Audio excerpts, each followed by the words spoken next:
Welcome to ഫുഡിൻഷി. ഞാനിവിടെ ഇതേ ഒരു 500 ഗ്രാം മൈക്കൂർ എടുത്ത് വെച്ചിട്ടുണ്ട്. നമുക്ക് പീനട്ട് ഇട്ടിട്ട് വെക്കാൻ വേണ്ടിയിട്ടാണ്. 2 ടേബിൾ സ്പൂൺ പീനട്ട് ഉണ്ട്, 1 ടേബിൾ സ്പൂൺ മല്ലിയുണ്ട്, ഒരു 3-4 കശ്മീരി മുളകുണ്ട്, 1 ടീസ്പൂൺ പെരിഞ്ചീരകമുണ്ട്, കുറച്ച് മഞ്ഞൾ എടുത്ത് വെച്ചിട്ടുണ്ട്. ഇതൊക്കെ നമുക്കിത് വറുക്കുമ്പോൾ ഇട്ട് കൊടുക്കാൻ വേണ്ടിയിട്ടാണ്. ഇത് മഞ്ഞൾ ഇതെല്ലാം നമുക്കൊന്ന് വറുത്തിട്ട് പൊടിച്ചിട്ട് അരച്ചെടുക്കാം. വറുക്കാൻ വേണ്ടി പാൻ അടുപ്പത്ത് വെച്ചിട്ടുണ്ട്. ഇതിട്ട് വറുത്തെടുക്കാം.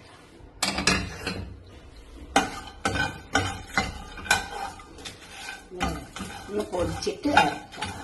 നമുക്കിത് പൊടിച്ചെടുക്കാം. പൊടിച്ചിട്ട് അരച്ചെടുക്കാം. അപ്പോഴേ അത് അരഞ്ഞിട്ടു. എണ്ണ ചൂടാകാൻ വേണ്ടിയിട്ടുണ്ട്. അതിൽ കുറച്ച് കടുക് ഇട്ടെടുക്കാം. അപ്പോൾ തന്നെ കുറച്ച് ഇടുക.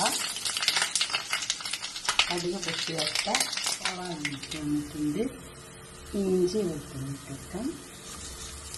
ചട്ടി വെച്ചതാണ്.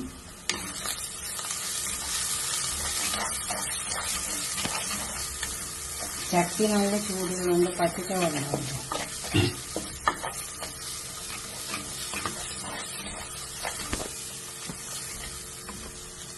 അതിലേക്കാണ് തക്കാളി ഇട്ടേക്കാം.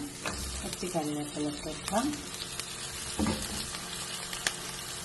അതൊന്ന് വഴക്കാം. തക്കാളി നല്ലോണം വഴക്കണം. കുറച്ച് പച്ചമുളക് ഇട്ടേക്കാം. മൂടി കൊടുക്കാം.